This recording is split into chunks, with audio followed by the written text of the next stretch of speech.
Halloween and the Dark Arts, Episode 1, Witches' Deadly Ointments.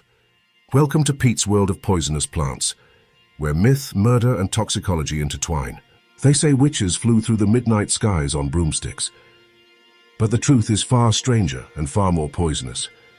During the great witch trials of Europe, from the 15th century through to the 17th, thousands of women, and a fair few men, were accused of gathering under the full moon, feasting with the devil, and soaring through the skies. The question is, how did they believe they had flown?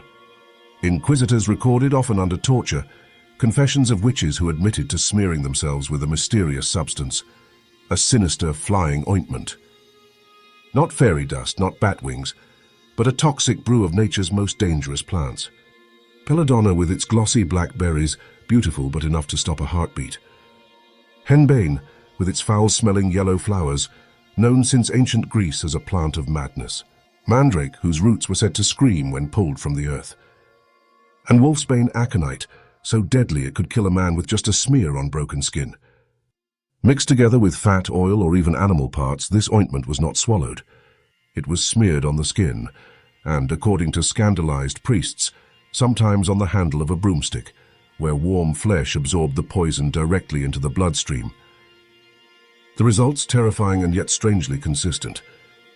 The body would fall into a heavy trance, muscles slack, breathing shallow, the victim caught between life and death.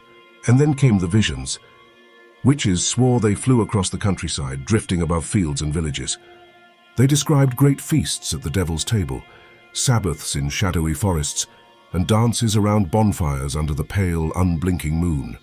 Some even spoke of meeting strange creatures, part human, part beast, that pulled them through the night sky. Modern toxicology gives us the answer. Belladonna and henbane contain chemicals called tropane alkaloids, powerful hallucinogens. They warp reality, distort time, and create sensations of floating, flying, even shape-shifting. Mandrake and wolfsbane added paralysis, numbness, and the constant shadow of death. A perfect recipe for an out-of-body experience, and a nightmare that felt more real than waking life. To neighbors in the 16th century, seeing a woman convulsing, sweating, and whispering of flights with demons was proof of witchcraft. But to us it is evidence of poison. The broomstick, that most famous witch's symbol, was not a vehicle of magic at all, but an applicator of toxins.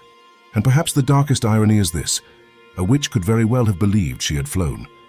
Not because of sorcery, but because her brain was under siege from some of the deadliest plants in Europe.